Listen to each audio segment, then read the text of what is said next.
The African continent is becoming drier, hungrier, and more undernourished. According to the African Union, more than 260 million people were considered undernourished in 2018, which is a significant increase from 2017.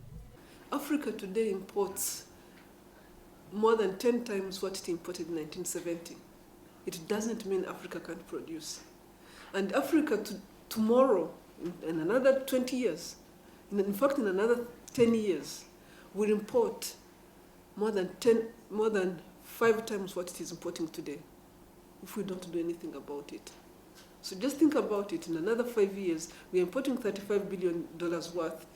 In another 10 years, we'll import $110 billion worth of food we can produce on this continent.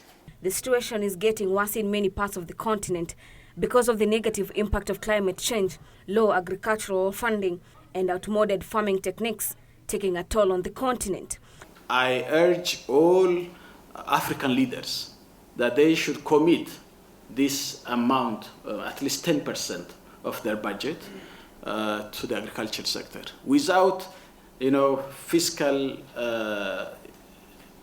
leaning towards agriculture and expenditure to proper growth, then this transformation is not going to happen as we envisage it to happen. Former Ethiopian Prime Minister Haile Selassie says the number of undernourished people in most sub-Saharan region has been on the rise again since 2014, and if this trend continues, the hard-won gains of previous years will be lost.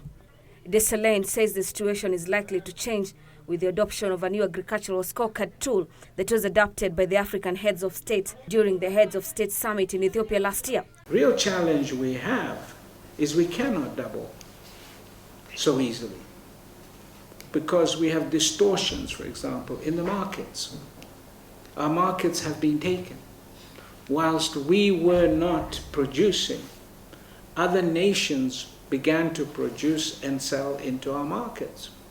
The former Ethiopian Prime Minister took over the chairmanship of AGRA from Strive Masiyiwa, who has served the organization for the last 15 years.